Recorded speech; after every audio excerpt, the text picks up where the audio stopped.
Series. Jadi Lord dulu ini obrolan ngalor ngidul ya, tapi kita akan fokus di beberapa tema yang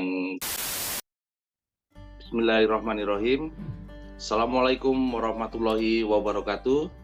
Kita mulai acara hari ini, sharing session Lord Dulu Series pre-IPO Company dengan fokus tema Roadmap Investable Company, di mana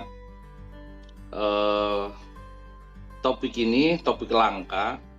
Jadi bagi teman-teman profesional, owner top management, hendaknya memiliki informasi terkait dengan yang digemari para owner, digemari para stakeholder, dan mudah-mudahan sesi diskusi Lord Dur malam hari ini dapat memberikan sebanyak-banyaknya manfaat bagi kita dan ekosistem kita. Izinkan kami dalam permulaan sesi sharing hari ini, izin kita melakukan doa bersama. Semoga apa yang terjadi di dunia sana, khususnya di Palestina dan tempat-tempat lainnya, dan wabil khusus di Indonesia dan bisnis kita semua, keluarga kita semua, dilindungi dan diberkahi selalu oleh Allah Subhanahu wa Ta'ala. Mari teman-teman chief, coach, owner, top management, kita sisihkan waktu sejenak untuk berdoa untuk kedamaian, kehangatan, dan keberlangsungan. Berdoa dipersilakan.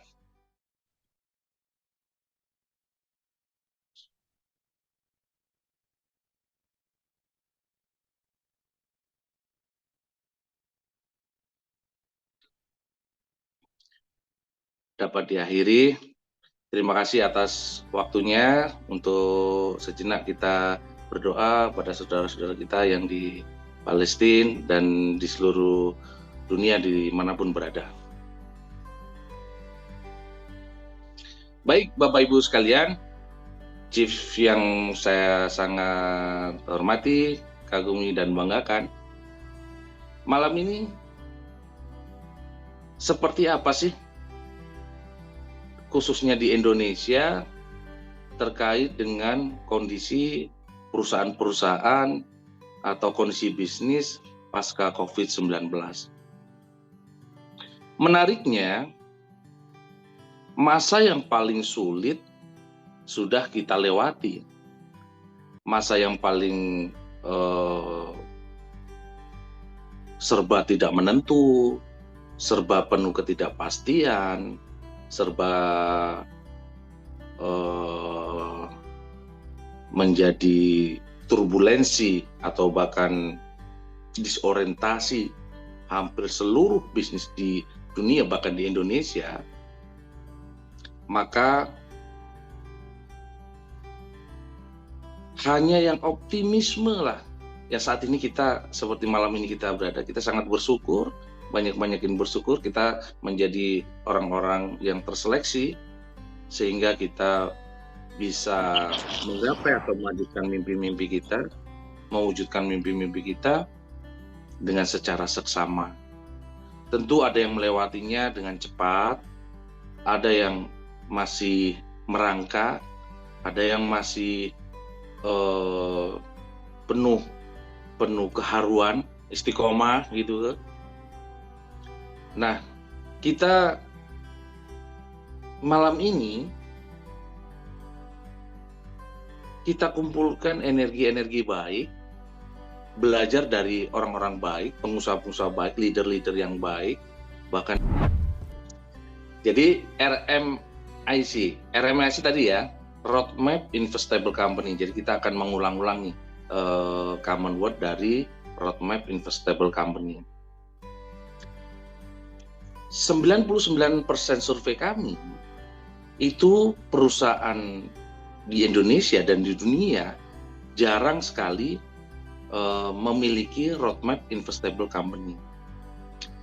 Yang terjadi adalah ketika membuat suatu feasibility study, perencanaan keuangan, budgeting yang dilakukan setiap tahunnya, rata-rata hanya konsentrasi terhadap pertumbuhan tahun ini, kemudian mereview achievement tahun sebelumnya, sehingga selama bertahun-tahun nggak kerasa perusahaan ini sudah berjalan 10, 15, bahkan 30 tahun. Yang kami temui adalah dampak jangka panjangnya, bahkan ini generasi kedua passionnya sudah nggak di situ lagi. Bukan di bisnis yang fondasinya dibesarkan oleh para founder, para generasi awal, ya. Jadi passionnya itu nggak di sana lagi. Ini menyebabkan lemahnya atau stagnannya beberapa perusahaan, di mana di kala fase atau di setiap fase pertumbuhannya itu tidak memiliki dana yang cukup. Bahkan di beberapa perusahaan banyak kondisi perusahaan akibat dengan recent COVID-19 yang menyatakan pailit, bangkrut, dan seterusnya. Di sisi lain, mereka juga ada yang mengambil keuntungan dari momen ini. Gitu. Jadi tidak semuanya rugi ya, tidak semuanya mengalami kesedihan atau kesusahan gitu kan. Namun ada juga yang mengambil gain dari peristiwa yang lalu gitu. Roadmap Investable Company ini ada beberapa poin. Di antaranya adalah perusahaan apapun konsentrasi core bisnisnya saat ini harus mempunyai performance finansial yang bukan hanya bagus, tetapi mempunyai value. Jadi valuable, kemudian profitable, growth. Jadi profit saja nggak cukup tuh, harus ada pertumbuhan gitu. Kemudian investable. Jadi perlu adanya satu roadmap investable company ini, roadmap planning. Ya, roadmap planning kalau diterjemahkan dalam satu industri itu dinamakan RENSTRA. Jadi rencana strategis. Gitu. Rencana strategis ini meliputi apa? Meliputi poin-poin diantaranya adalah bagaimana caranya menghasilkan sumber income baru. Bagaimana caranya mengenerate income baru gitu ya. Jadi di pos finansialnya itu sumber income-nya tidak hanya dari pos atau poin itu saja gitu kan. Jadi di roadmap investable company ini harus ada poin sumber income baru gitu. Nah, ini perlu kreativitas, perlu drone view di setiap industrinya. Baru perusahaan itu mempunyai nilai tambah lagi gitu. Kemudian adalah terkait dengan report, akurasi report, real time, ini nggak bisa ditawar-tawar lagi. Karena ini sumber fraud, sumber kecurangan kalau tidak dilakukan dengan real time. Hal ini pula yang menjadi, ini bocorannya ya, investor itu sangat suka terhadap laporan yang real time. Jadi bagaimana menyajikan perusahaan-perusahaan yang disenangi investor, yang sampai investornya antri, nanti kita akan diskusikan di sini ya. Kemudian relevansi terhadap industri harus kita evaluasi kembali. Jadi kalau ada perencanaan satu proyek tertentu atau perusahaan dalam contoh di mall dan Harris Building itu BPM-nya cukup lama ya, bisa 8 tahun, maka sekarang sudah belasan tahun gitu ininya BEP-nya. Nah, hal ini perlu relevansi industri, perlu revisibility study lagi, sehingga cakupan dari roadmap investable company berubah. Inilah saatnya, inilah momentumnya untuk melakukan roadmap investable company. Roadmap investable company ini mempunyai dampak. Jadi dampak budaya perusahaan, cara kerjanya, cara bisnisnya, bisnis model kanvasnya, itu mempunyai, kalau yang nggak bisa adaptasi, Jadi para profesional atau perusahaan secara keseluruhan, perahu perusahaan ini nggak bisa beradaptasi, ya mau nggak mau mereka akan kehilangan kendali. Bahkan nakoda atau investornya tidak suka terhadap bisnis tertentu, margin tertentu, itu akan ditinggalkan. Sederhananya close saja gitu, tutup buku. Walaupun di situ ada nama-nama besar, VIP, very important person, ditempatkan di perusahaan itu, tidak menutup kemungkinan perusahaan-perusahaan itu akan bangkrut. Dan bahkan kita sudah dengar perusahaan, kita lihat sendiri perusahaan-perusahaan yang asetnya sudah diinjek ratusan bahkan ribuan triliun juga bisa bangkrut. Kenapa? Ada yang by design, ada yang memang tidak bisa melakukan roadmap investable company kembali di setiap fase-fasenya. Jadi hal ini perlu potensial ekosistem yang secara industrinya memiliki rencana strategis. Nanti ekosistem itu akan bergabung menjadi satu kesatuan di mana antar ekosistem itu benar-benar menopang atau menunjang pertumbuhan industrinya. Berbicara tentang teknologi, saya nggak akan dalam-dalam di sini, tapi kaitannya dengan roadmap investable company itu mesti bersiap-siap.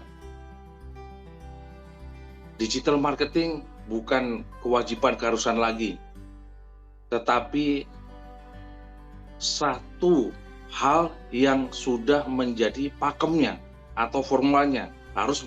Perusahaan-perusahaan harus melek teknologi, chip in di investasi di teknologi. Supaya apa? Ya tadi, supaya bisa menjangkau customer lebih dekat lagi, sampai traction-nya, melakukan transaksi, kemudian menjaga ekosistem, kemudian jangkauan pasar Nusantara, nasional, juga pasar global. Jadi yang diminati investor itu adalah roadmap investable company, ada alokasi rencana anggaran biaya di mana mereka invest di teknologi. Tapi teknologi yang seperti apa? Teknologi yang tepat guna, teknologi yang ketika diinvest itu menghasilkan dampak terhadap sumber income baru. Gitu. Berbicara tentang market nasional, market global, tentu kita berbicara tentang supply chain. Supply chain itu ketersediaan DC-DC kalau untuk produk-produk komoditi, kemudian network, timnya juga gitu. Betul, berani invest di teknologi yang relevan gitu ya. Kemudian caranya nanti saya sharing ya caranya. Konsepnya berkorporasi itu kita belajar. Kalau kita sekarang sudah mempunyai PT, sudah harus memulai tata kelola perusahaan yang baik dan benar, good corporate governance juga, GCG, juga ESG. Nah, kita sudah carbon trade sudah mulai ya. Jadi perusahaan-perusahaan yang GCG, ESG itu nilainya lebih lagi di mata investor, baik di investor nasional maupun di investor global ya, internasional. Kenapa tim atau lagi-lagi ini sumber daya manusia ini tetap penting?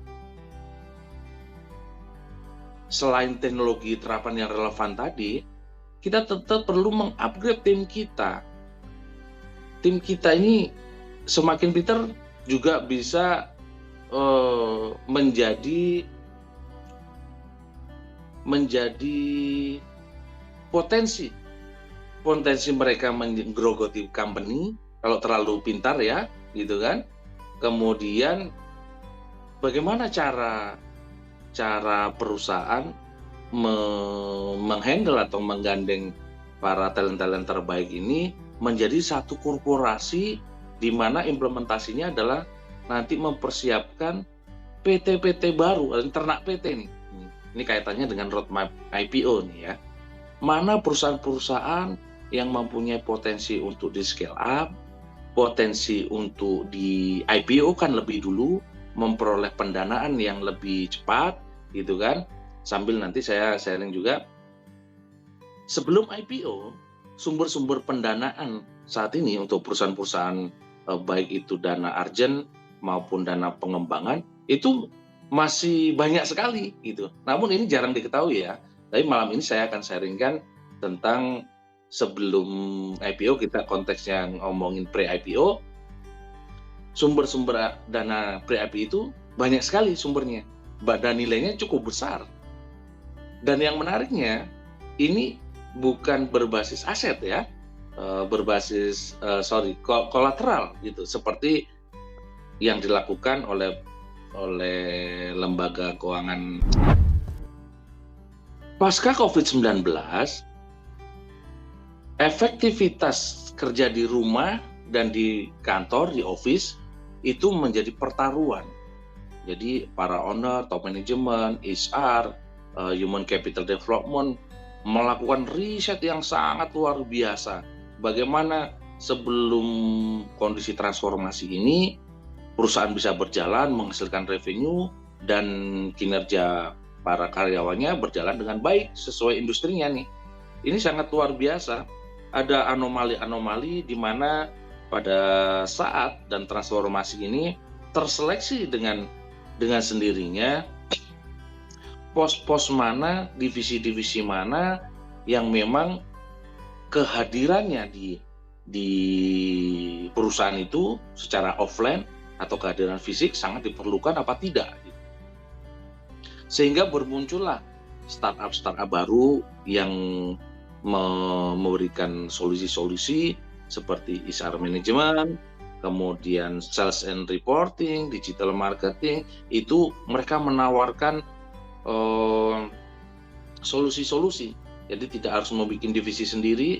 Nah, ini berbasis industrinya, ini mengalami perubahan-perubahan.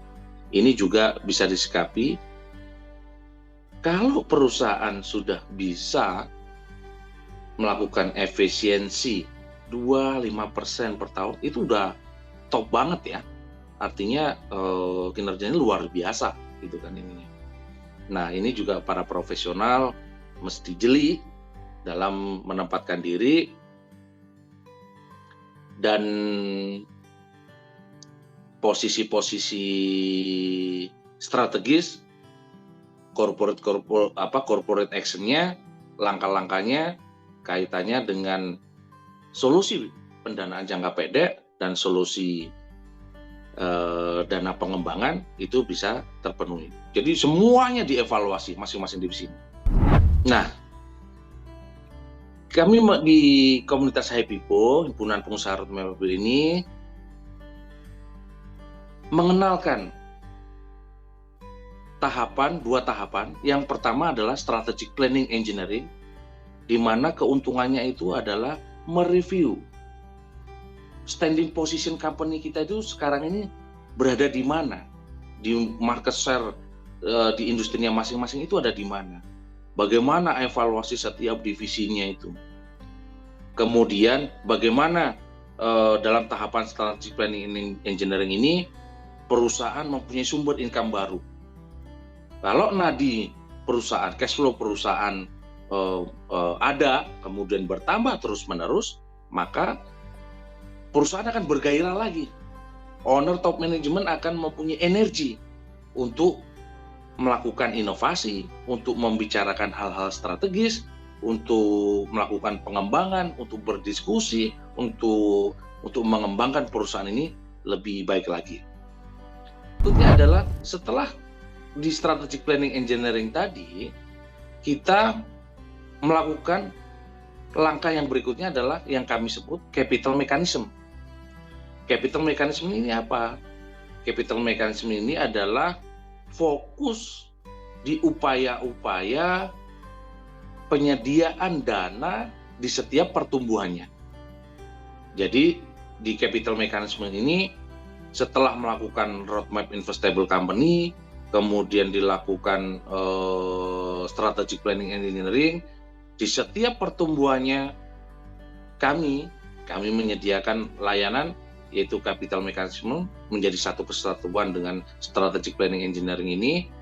Sebelum IPO kami menyediakan dana urgent yang bisa digunakan secara terms-nya atau secara sifatnya, ada refinancing, kemudian ada soft loan. Ini murah banget, Kita pakai dana 10 tahun, kemudian dalam 9 tahun itu hanya kasih bagi hasilnya aja, kurang lebih 0,5%.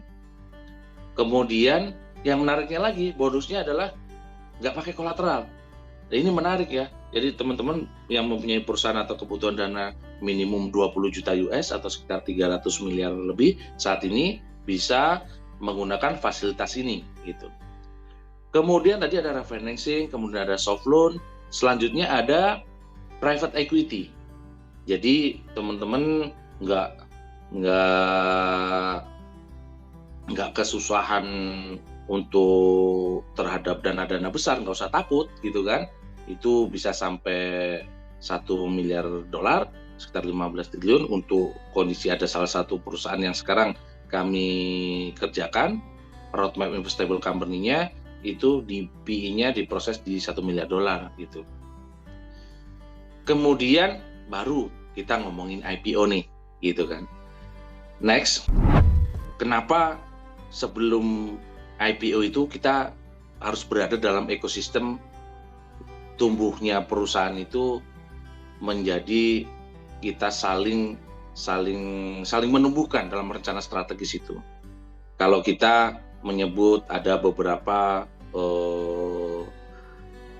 ekosistem atau industri kemarin dengan stimulus mungkin ada papan akselerasi, kemudian papan pengembangan dan papan utama. Ini ternyata setelah melakukan evaluasi tentu kita harus kaji kembali.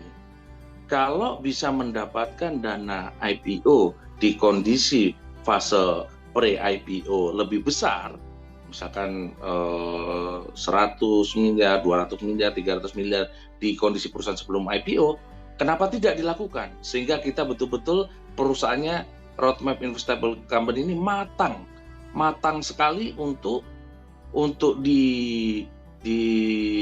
go public, kemudian matang untuk melakukan pengembangan, siap untuk setelah IPO tetap melakukan inovasi sehingga perusahaannya sahamnya nggak gocap gitu. Jadi separuh bursanya perusahaan emiten ini gocap. Kenapa? Karena mereka berdasarkan riset kami itu tidak atau jarang melakukan roadmap investable company. Dalam perusahaan-perusahaan di roadmap investable company ini, kami melakukan install software, yaitu yang kami sebut teknologi Salim, di mana ini kita masukkan di beberapa project high-rise building, modern high-rise building, dan beberapa industri lainnya, yaitu Salim itu S-nya spiritual, kemudian A-nya adalah attitude, L-nya adalah legacy. Kita sebagai founder, top manajemen ini mau sebagai profesional mau dikenang sebagai apa? Tinggalan prestasi apa sih bagi anak cucu turunan kita atau perusahaan yang kita kelola saat ini? Tentunya hal-hal yang baik ya, gitu kan?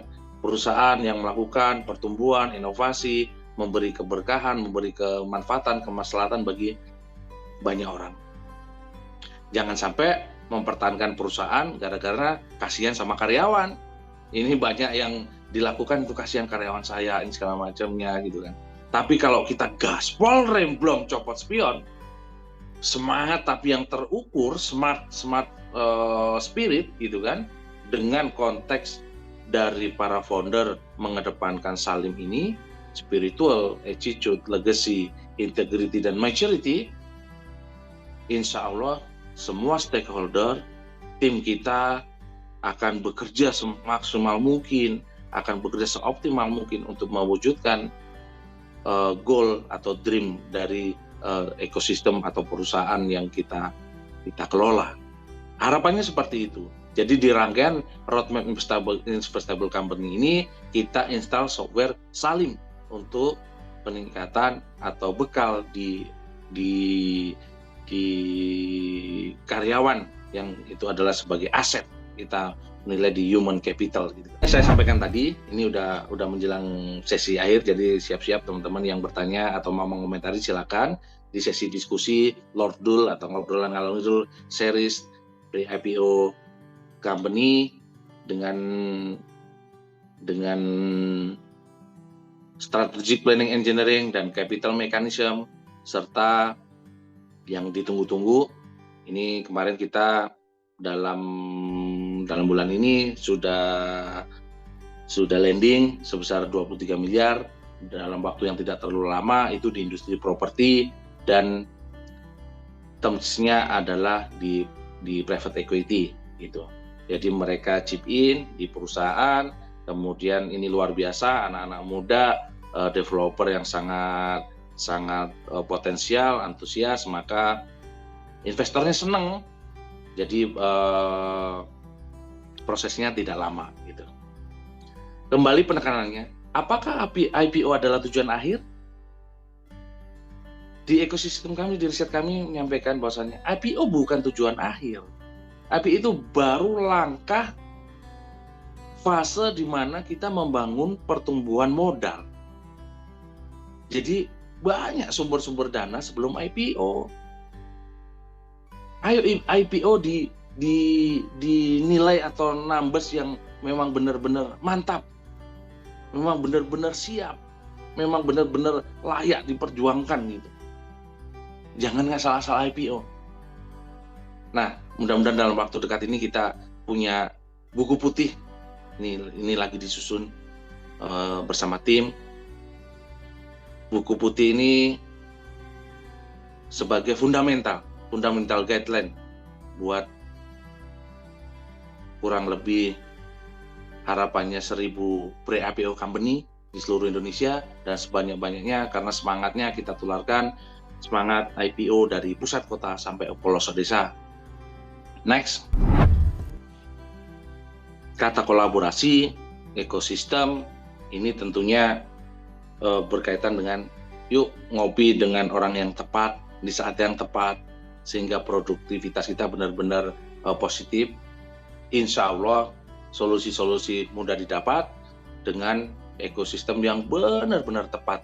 Kita jangan buang-buang waktu. Mari teman-teman, Chief, ekosistem kita bukan masalah numbers banyak atau bagaimana, tapi lebih kepada ekosistem yang benar-benar dalam waktu singkat saat ini memberikan dampak perubahan-perubahan baik, terutama bagi para top leadernya. Nah, ini kaitannya dengan roadmap investable company. Yang diperlukan adalah mindset. Jadi mindset perusahaan itu kalau investornya antri bagaimana ya? Mindset siap kalau kelebihan order bertubi-tubi bagaimana ya? Mindset sistem kita siap memproses seluruh layanan-layanan untuk mendelivery layanan-layanan yang kita miliki itu seperti apa ya? Nah, ini mindset baik ini nanti dituangkan dalam satu blueprint di mana step-stepnya dieksekusi secara terukur dan akurat. Dashboardnya ada, tapi diawali dari mindsetnya, bahwasannya ini bisa dilakukan, bahwasannya ini mudah dilakukan, bahwasannya ini achievable untuk kita lakukan dalam KPI di masing-masing divisi. Next, ini semboyan kami, tagline kami. Ini ada typo sedikit. Pengusaha butuh uang, kasih uang. Jangan hanya sekedar dikasih motivasi. Jadi chief semua sepakat ya, ini kan di semua sektor, di semua industri. Yuk saatnya sekarang ini pengusaha butuh uang, kasih uang ini ya. Jangan hanya sekedar dikasih motivasi. Cari ekosistem yang ketika mereka butuh uang, usahanya butuh uang, dengan roadmap investable company, kasih uang. Itu yang akan kami deliver, spiritnya seperti itu. Nah, ini silakan bisa open camp atau raise hand untuk berdiskusi, teman-teman. Dari sesi ini kita nanti akan mencari atau meng-create insight-insight baru sekiranya tentang roadmap investable company ini seperti apa sih. Kemudian dari teman-teman, dari chief semua mungkin bisa melakukan pertanyaan-pertanyaan khususnya tentang langkah-langkah dalam mendapatkan pendanaan solusi jangka pendek, urgent, dan dana pengembangan. Baik, chief semua, kami persilakan untuk raise hand atau siapa dulu yang mulai ininya. Silakan, di sini sudah ready, ada Chief Angke. Silakan Chief Angke, mau duluan biar nggak ngantuk ininya. Silakan Chief.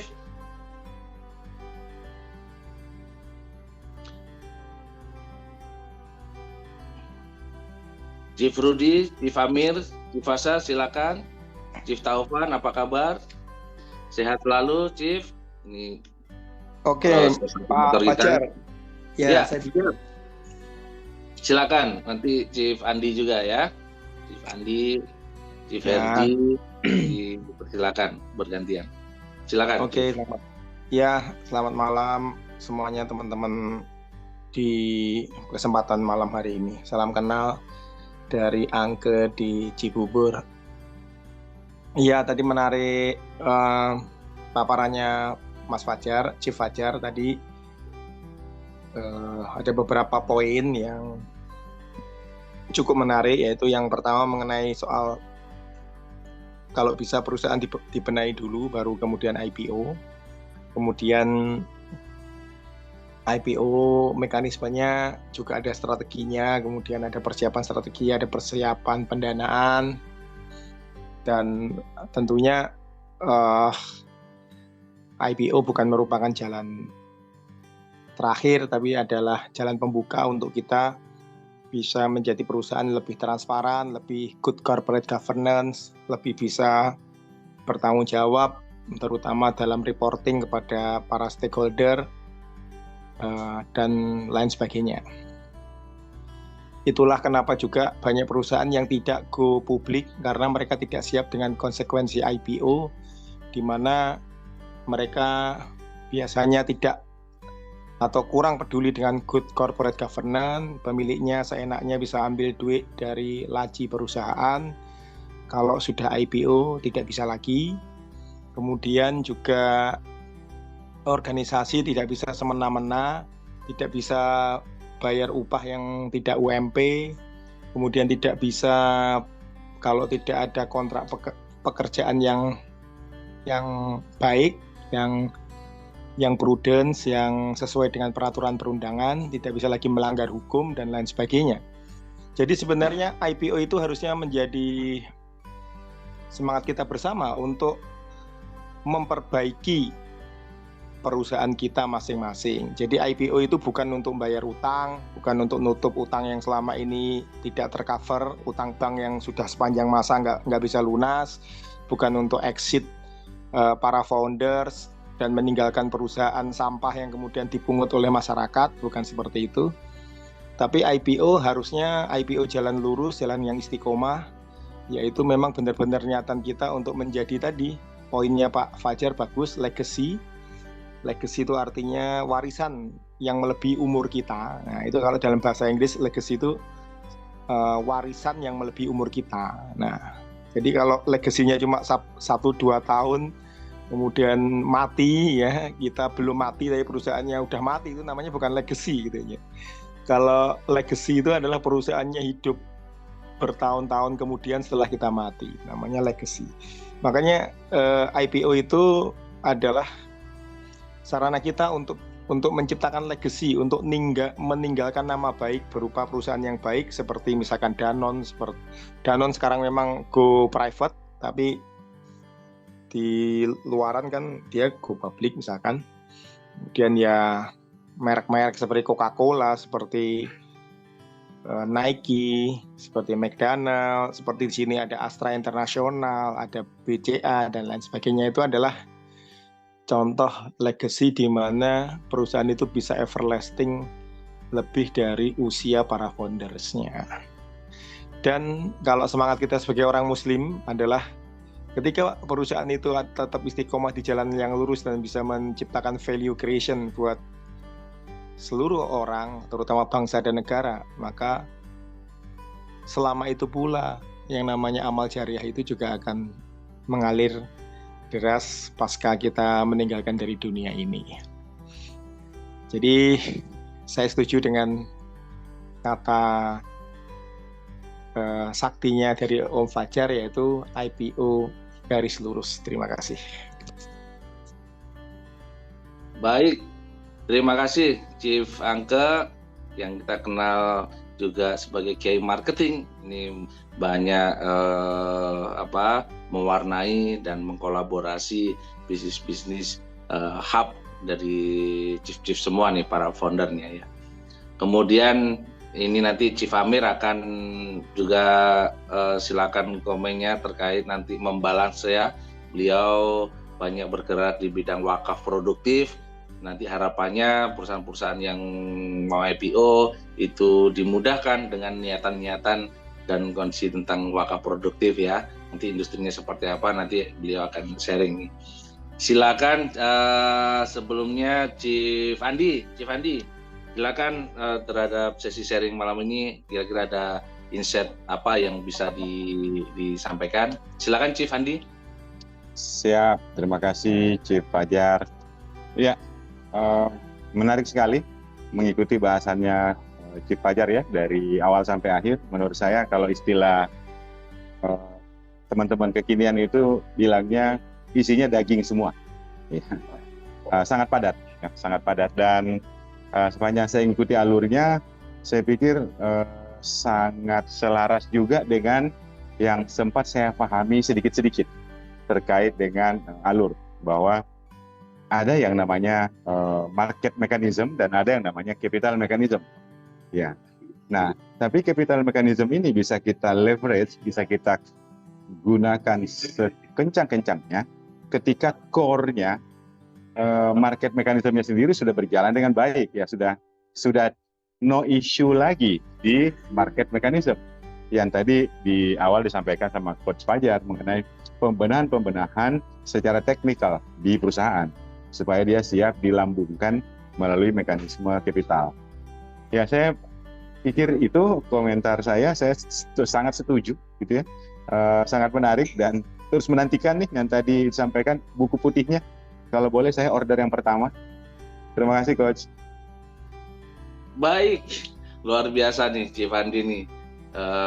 Mudah-mudahan perusahaannya tumbuh kembang luar biasa, dan tadi ya terkait buku putihnya, mudah-mudahan dalam waktu dekat ini bisa segera terdeliver. Insya Allah di situ juga ada para Godfather dan para pendiri dulu bursa yang awal banget. Kebetulan saya sudah sowan ke beliau, Bapak Marzuki Usman, dan beberapa Godfather yang mungkin untuk sesi ini saya belum bisa sebutkan namanya gitu kan, tapi beliau sudah kita temui, kita minta sharing, minta petunjuknya, minta guide, di mana beliau ini hampir menguasai atau memegang market leader di setiap industrinya, udah kita sowan gitu kan. Jadi hampir 50% top emiten di Indonesia sudah kita mintain advice untuk ini. Jadi kita semua nanti para pre-IPO company tinggal pakai jalan lurusnya gitu ininya. Mudah-mudahan tidak ada halangan yang signifikan gitu.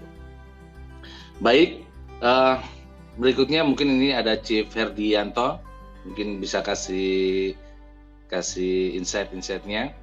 Selanjutnya mungkin ada Chief Made, ada Chief Martinus juga, Pak Gunadi.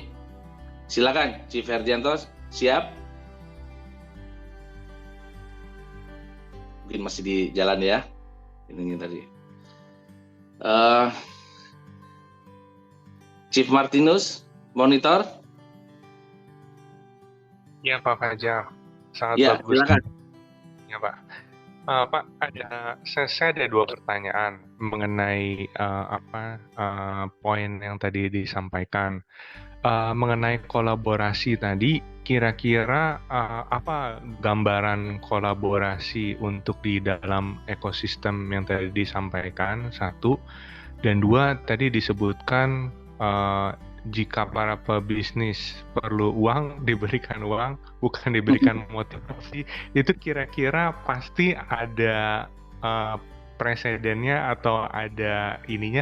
Kalau boleh Pak di-share Pak, kira-kira apa yang menjadikan inspirasi dari kata-kata mutiara yang sangat-sangat indah tersebut Pak. Terima kasih Pak. Iya, Chief, sekarang bisnisnya apa Chief? Saya sekarang di bidang perdagangan Pak. Perdagangan pompa air, spare part, pupuk, microgold, dan juga ada di bidang furniture juga. Terima kasih Pak. Wah, banyak ya bisnisnya ya. Industrinya banyak ya. Iya, jadi ekosistem itu seperti ini. Langsung diimplementasi aja ya di praktek ini ya. Jadi contoh kita sekarang ini lagi ngerjain di industri rice mill, jadi salah satu perusahaan rice mill ya. Perusahaan ini kurang lebih nilainya hampir 250 miliar saat ini, nilai aset saat ini, valuasi saat ini. Kemudian terkait dengan ekosistem, roadmap investable company itu kalau dia kan saat ini tuh income-nya sumbernya dari beras saja gitu kan. Saat ini baru dari beras saja. Kemudian kita lakukan roadmap investable company itu, kita lakukan penambahan income baru. Dari mana? Dari upstream dan downstreamnya gitu. Nah, dari industri dia di rice mill, penggilingan padi, kita tambahin revenue-nya itu dari kita main di hulu, di farming-nya gitu. Kemudian kita investable, kemudian menjaga ketahanan supply itu. Jadi ada perusahaan lain yang concern terhadap hulunya gitu. Jadi kita kawinkan nih perusahaan di ekosistem ini, ada yang main di hulu, kemudian ada yang main di downstreamnya, Sebelum ke downstreamnya, kita kuatin pasarnya lagi di modern market ya. Di modern market yang saat ini dengan nilai transaksi cukup signifikan, kita temukan, kita kawinkan bisnisnya saat ini menyuplai modern retail market di 5.000 ton per month gitu kan. Kemudian ini lagi kita advance lagi, ini kita kawinkan. Kalau ngomongin ekosistem, kita ada ekosistem lagi. Ekosistem di mana mereka butuh 2.000 ton per month. Jadi ini ada inovasi baru di ekosistem. Di ekosistemnya itu mereka melakukan identifikasi sehingga untuk melayani kebutuhan itu masuk lagi 2.000 ton. Nah, kalau ini tidak kawin di ekosistemnya ini saling yang sebelumnya belum bertemu, begitu masuk di ekosistem ternyata solusi-solusi itu ada gitu. Solusi-solusi itu baik yang penyedia alatnya, mesinnya untuk naikin capacity itu ada di ekosistem kita gitu kan. Bahkan bukan hanya dari Indonesia, dari Turki, dari Jerman itu ada, dan mereka bawa modal gitu. Nah, ngomongin ekosistem itu seperti itu. Jadi di kita tadi kalau misalkan Chief Martinus di industrinya itu mungkin akan mendapatkan supplier yang terbaik, kemudian menjaga ketersediaan pasokan yang SLA-nya ya, service level agreement yang baik, atau ada sumber-sumber sinergi baru, ada offering nih, misalkan di ekosistem kita ada yang bisa kasih investasi atau kasih fundamental bisnis yang bisa kasih return 5% per 3 bulan misalkan gitu kan. Jadi kalau setahun, kalau margin 5% per 3 bulan itu berarti kan berapa kali 4 ya, 20% gitu kan. Kalau di tempat lain yang marginnya kurang dari itu bisa ini. Atau ada offering lain, bisa marginnya 30%, 40% di bisnis real ya, itu bisa menjadi sumber income baru dengan kita berada di ekosistem. Yang kedua, tadi ya, itu bukan kata-kata mutiara sih, tapi spiritnya gitu kan. Spiritnya kan udah capek nih ya, para founder ini udah para ahli seminar nih, ahli workshop, ahli ini kemana-mana ya. Kalau udah di tataran sini, ngomongin di sini ya, kita tutup poin aja, pengusaha butuh uang yang kasih uang gitu. Karena apa? Sebagian dari usaha teman-teman itu udah gak ada sertifikat, bahkan asetnya udah nggak ada lagi yang mau di ini untuk permodalan dan lain sebagainya. Tetapi kalau mempunyai roadmap investable company, itu ada rohnya di mana kami sudah kolaborasikan dengan cara investasi di luar yang itu udah lama sekali ya, udah 15-20 tahun yang lalu, bahkan ada yang 30 tahun sudah melakukan hal ini. Mereka nggak konsentrasi lagi ke kolateral, tapi konsen terhadap bisnisnya, roadmap bisnisnya yang dinilai, value-nya bisnisnya, sehingga mereka mendapatkan top up atau chip-in dana cash gitu kan, dan besarannya luar biasa. Untuk itu nanti karena ini mungkin tidak semua industri bisa kita bahas di sini, nanti bisa kita komunikasi ya, WA atau seperti apa, bisa menghubungi admin kami atau dicek di website kami di www.ippipo.com ya. Atau bisa hubungi admin di 0878 7006 1001. Nanti akan kita matchingin waktunya untuk ngopi-ngopi lah gitu ya. Ini kan kita ngopi-ngopi, kita bedah case by case atau company to company kita supaya lebih fokus gitu. Mudah-mudahan menjawab ya Chief Martinus. Baik, terima kasih Coach. Sangat-sangat cakep sekali dan mantap. Terima kasih. Ya, baik.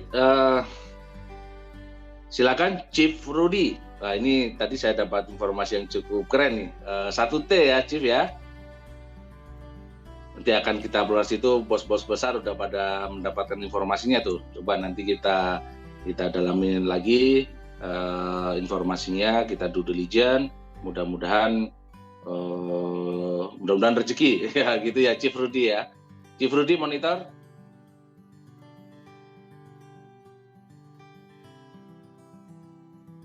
Ya, malam Coach Fajar, malam kawan-kawan semua. Ya, sehat ya? Iya, sehat Coach. Ya. Iya, ya mudah-mudahan lah yang tadi saya cerita itu Coach bisa menghasilkan lah ya, bisa kejual. Karena proyeknya saya sudah visit itu ya, jadi mall dan hotel itu saya proyeknya udah visit. Kemudian dari pembangunan dari sana mereka cukup mempunyai land bank dan background yang cukup kuat ya. Karena mungkin ada manajemen tadi, itu perlu dilakukan roadmap investable company itu, intinya gitu. Oh, iya. Iyalah, semoga bisa ini Coach. Ya, itu sebenarnya informasi high level community tuh. Informasi kelas atas tuh, informasi tadi dapat ya. Ngopi-ngopinya keren juga nih. Kebetulan aja Coach. Iya. Misteri juga kita nggak tahu kan, ternyata kita berteman gitu kan. Atau memang di mereka keluarga ini kan yang tajir, nggak tahu juga Coach bisa punya seperti itu kan. Iya, itu informasi sangat terbatas sekali, very limited itu kan. Iya, karena saat ini lagi butuh modal juga sih Coach, pusing ini. Iya. Jangan pusing sendirian dong, di-share dong pusingnya apa, nanti ini ada Cipangke dan teman-teman yang lain. Mudah-mudahan kalau bareng-bareng kan siapa tahu ya ada solusi yang bisa dilakukan dalam waktu dekat seperti itu ya. Iya. sekarang ini sih coach, ada yang nawarin suruh jalanin minyak, cuma kan saya modalnya kan saat ini lagi nggak baik lah gitu loh coach, jadi belum bisa jalan. Modalnya sih nggak, ya 100 juta lebih lah sudah bisa jalan sih sebenarnya, cuma karena keadaan memang lagi nggak baik gitu kan, finance-nya ya butuh modal. Iya, ya tadi kita juga berharap bisa. Iya bisa, itu inilah bisa. Itu udah bisa, bukan hanya modal yang didapat ya. Kayaknya dream yang lain juga bisa didapat itu. Udah fokus aja ke situ. Ya, nggak usah mikirin marketnya, nggak usah mikirin yang lain-lain. Gimana, fokus aja, ngopi-ngopi aja, itu udah tugasnya. Amin coach. Mudah-mudahan ya ada yang minat juga. Ya. Iya coach ya. Makasih supportnya coach. Ya, malam kawan. Malam coach. Baik. Berikutnya tadi Ci Ferdianto masih monitor, masih bisa?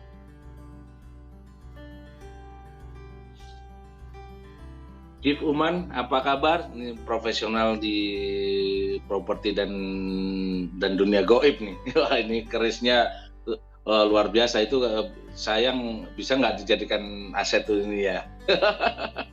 Silakan Chief Uman, komentarnya, atau ada insight-insight yang lain, ada informasi-informasi dari sana. Silakan Chief Uman.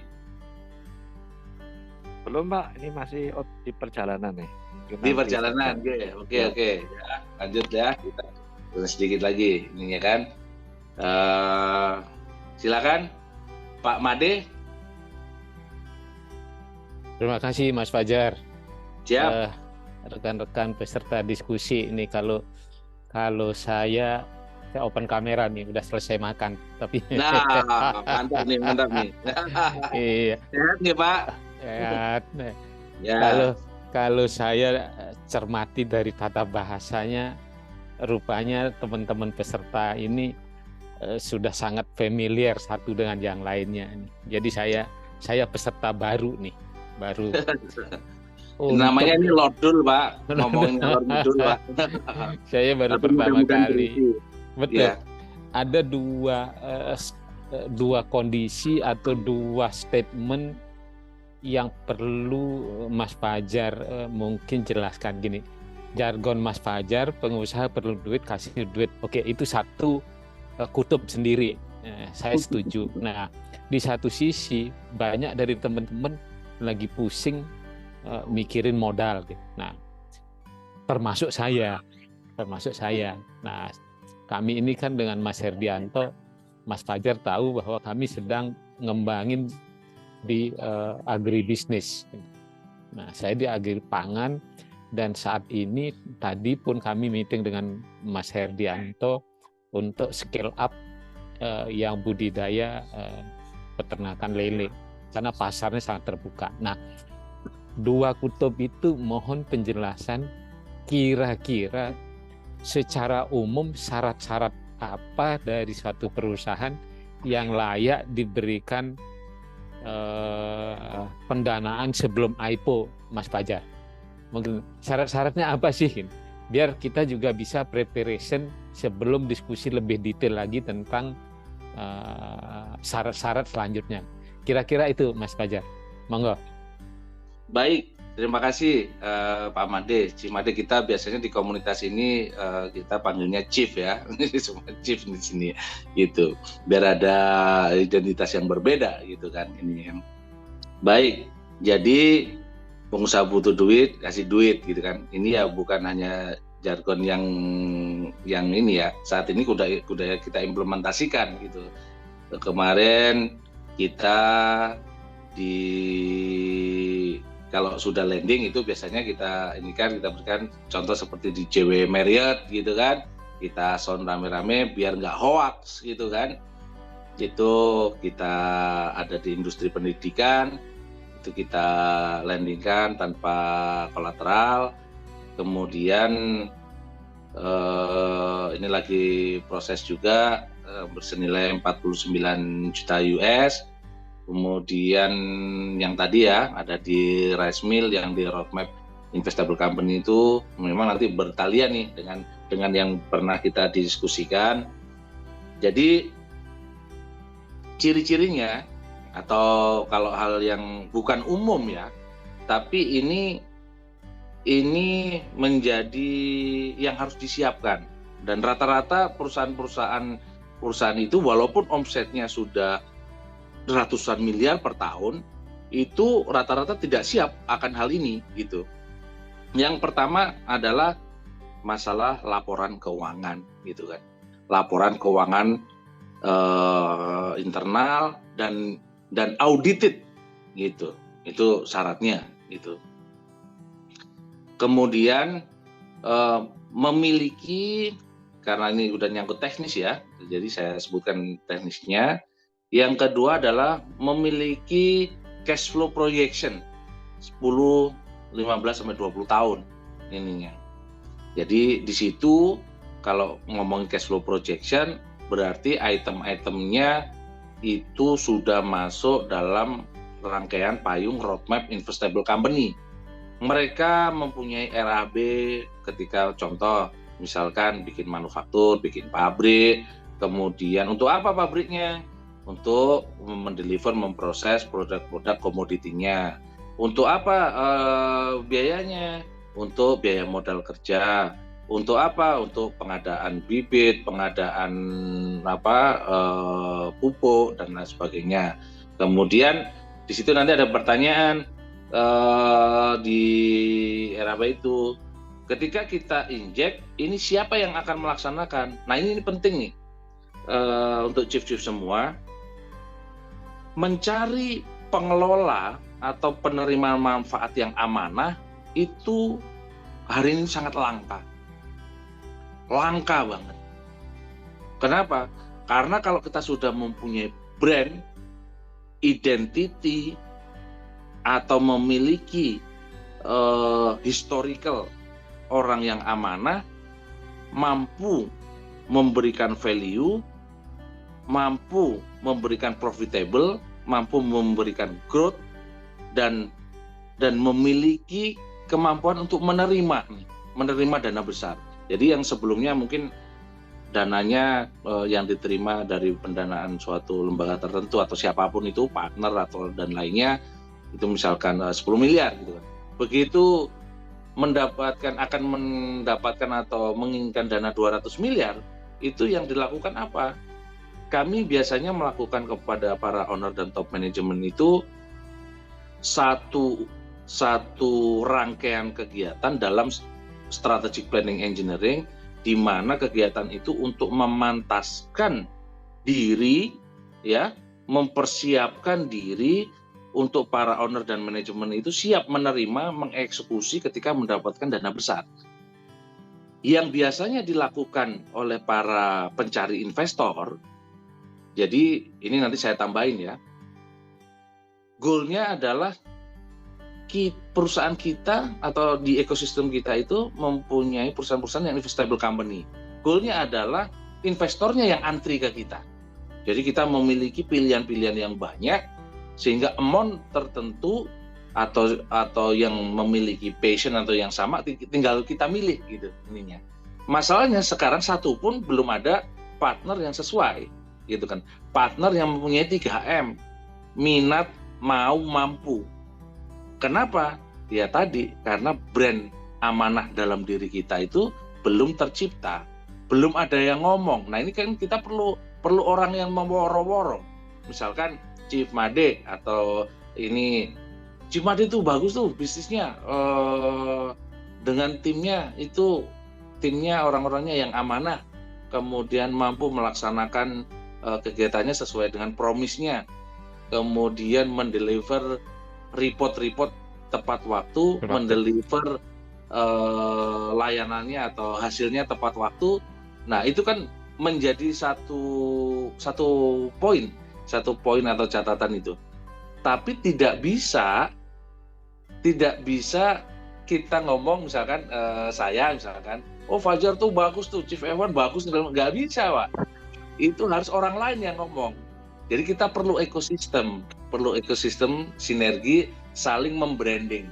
Jadi dari Chief Angke, Chief Uma, Chief Herdi, Chief Made, dari teman-teman misalkan Genpro nih, ada Haji Nana, Mas Tio, Chief Martino, Chief Rudi, membranding. Yuk bareng-bareng di branding. Chief Made itu bagus, ininya bagus, dan memang bagus, beneran bagus. Ketika dilakukan due diligence itu memang bagus gitu. Akhirnya. Maka secara otomatis itu menjadi nilai-nilai. Jadi yang pertama tadi ya, kalau secara korporasi yang saya langsung implementasikan yang 20 juta US ya, itu 5 tahun, itu syaratnya, perusahaannya sudah berjalan 5 tahun, kemudian audited company, selanjutnya mempunyai cash flow projection, kemudian memiliki RMIC, jadi mempunyai breakthrough, terobosan-terobosan baru untuk melakukan inovasi terhadap pertumbuhan di industrinya.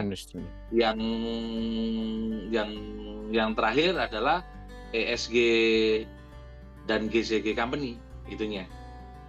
Namun pertanyaannya, bagaimana kalau ini belum PT? Nah, ini tidak bisa, ini kan. Jadi harus PT, Pak.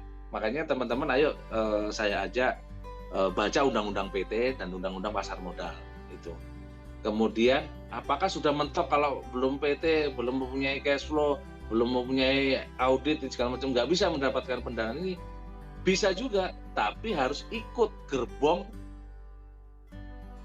RMIC, Roadmap Investable Company. Contohnya gimana? Misalkan ada perusahaan rice mill itu upstreamnya dia butuh lahan, gitu kan? Mereka kan mendapatkan pendanaan sampai $1 miliar nih ininya.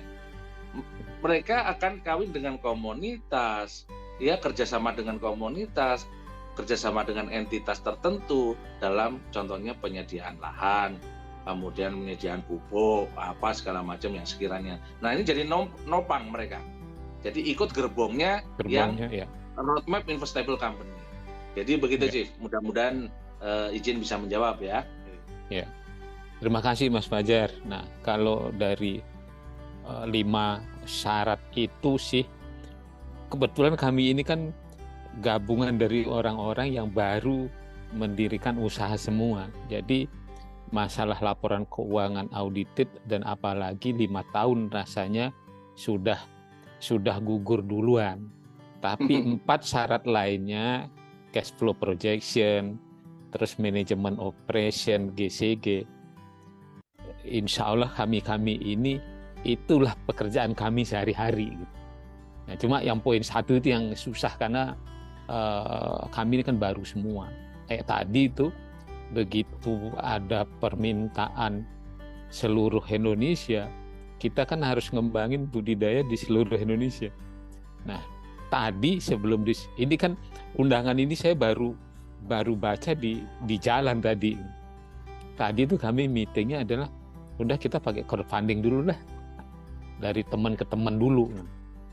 Kalau gitu kan secara operasional, beban operasional kami itu ada 2, ngurusin crowdfundingnya dan ngurusin operation.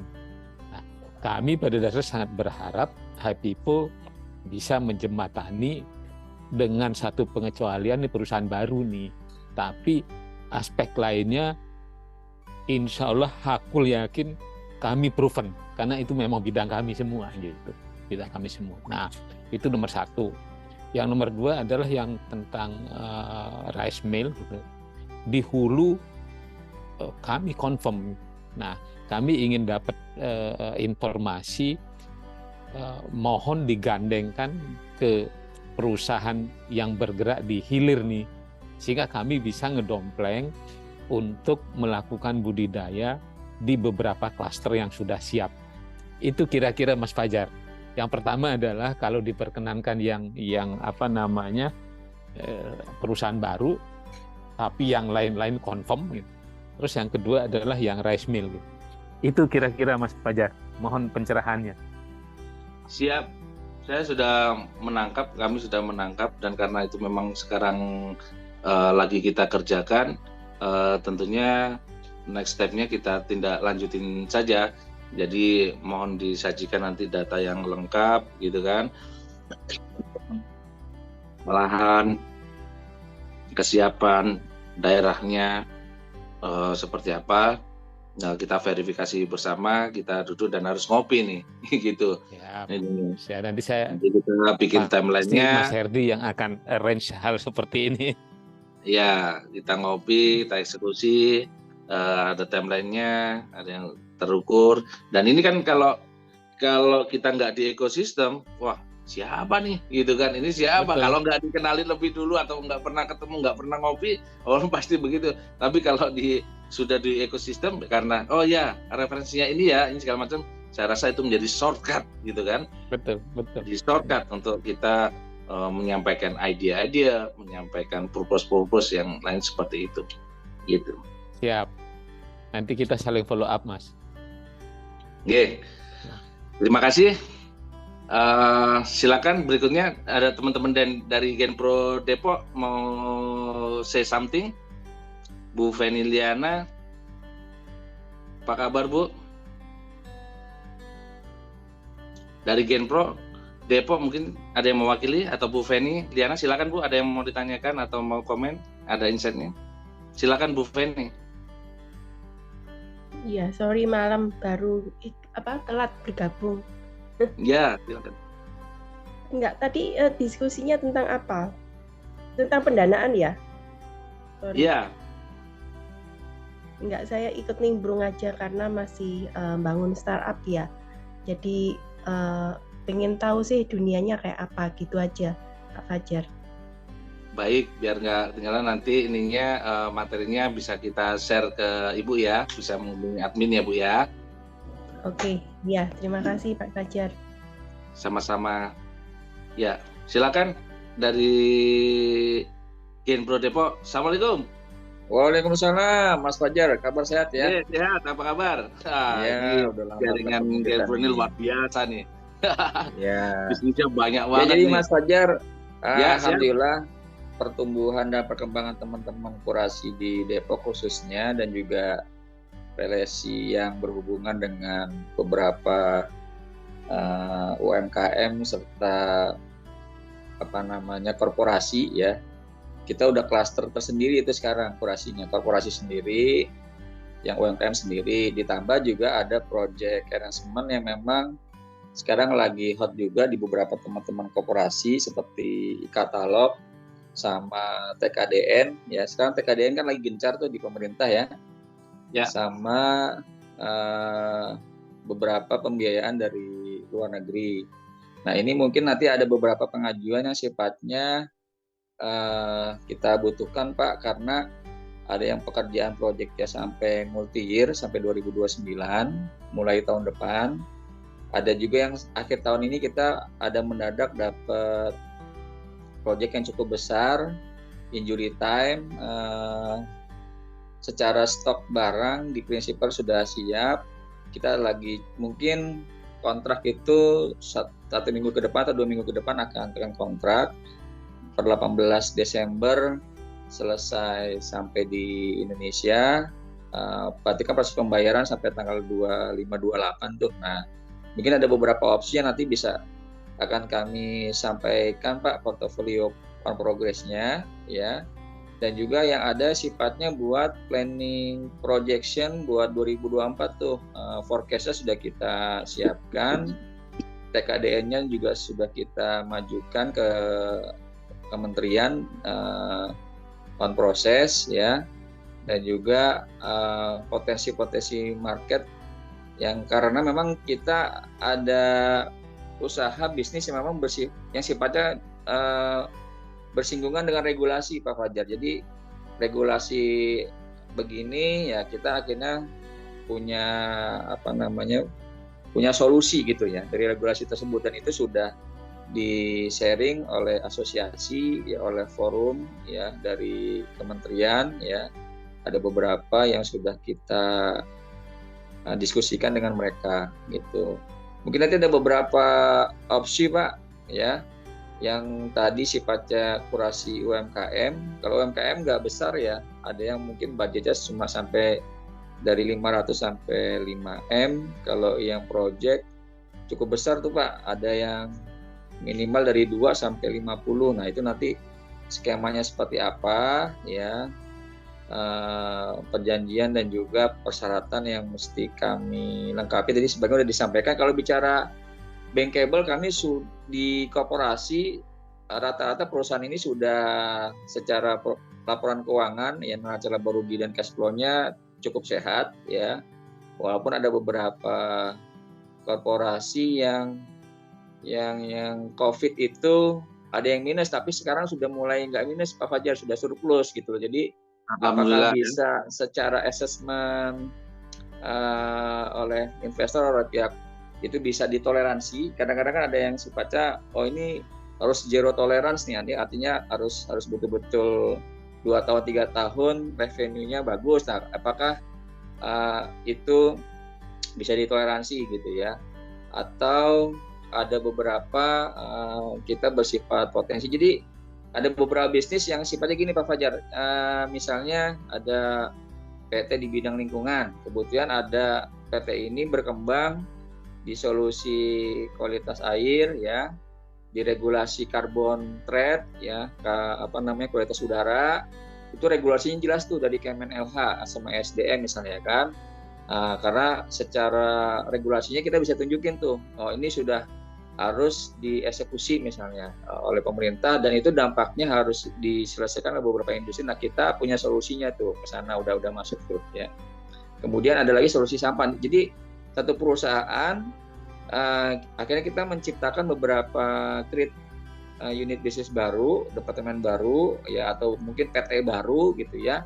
Apakah PT baru ini karena dalam satu wadah ekosistem kita, apakah itu bisa dimufakati PT barunya dimajuin? Karena kan kalau PT baru tadi kayak kata Pak Wayan kan kayaknya nggak mungkin nih untuk di assessment 2 tahun 3 tahun. Nah, yang lama ini misalnya PT Gagas gitu ya, karena sudah 5 tahun, karena ini adalah partnership-nya kita dan sudah menciptakan revenue juga walaupun masih baru gitu ya, apakah bisa sebagai garansinya itu ya, warantinya ada di PT holdingnya atau PT induknya gitu loh. Nah, yang kayak gini-gitunya Pak Fajar, mungkin nanti kami butuh arahan dan butuh proses selanjutnya ya untuk bisa. Soalnya gini, kalau ini nggak dikerjain nih, nggak ada dananya, mungkin bisa diambil orang lain gitu. Padahal kami punya kompetensi di situ gitu loh. Ya, kurang lebih itu Pak. Baik, terima kasih insight-nya, dan nanti akan kita main schedule ya untuk mapping, dan ini sangat luar biasa dari teman-teman UKM udah mapping mana yang udah berkorporasi, mana yang akan menuju korporasi dan seterusnya. Yang tadi gambarannya menjawab juga dari Cimade ya. Kalau belum bisa menjadi lokomotif dan gerbongnya, ya sementara harus ikut gerbongnya aja dulu yang mempunyai visibility atau keterkaitan dengan program ini. Baik, Bapak Ibu sekalian, chief-chief semua, karena udah menjelang. Pak Fajar, ada form checklist nggak ya untuk sebelum maju ke Pak Fajar secara diskusi ya? Ada nanti ada screeningnya, ada formnya yang bisa diisi dulu gitu. Jadi jangan sampai nanti ketika ketemu Pak Fajar kita masih mentah atau masih banyak tanya gitu kan. Jadi ada nanti ya, nanti akan didampingi oleh industrial expert kami di tim kami, nanti akan mendampingi ya. Mudah-mudahan izin malam ini apa yang kita lakukan, diskusi ini bermanfaat bagi banyak orang, ada solusi-solusi. Mudah-mudahan sekali lagi keberkahan dan ridhonya selalu kita mintakan. Izin Chief semua, saya akhiri sesi sharing Lordul pada malam hari ini. Mudah-mudahan bisa kita ambil hikmah dan insight-insightnya. Wabillahi taufiq wal hidayah. Wassalamualaikum warahmatullahi wabarakatuh. Selamat malam. Malam.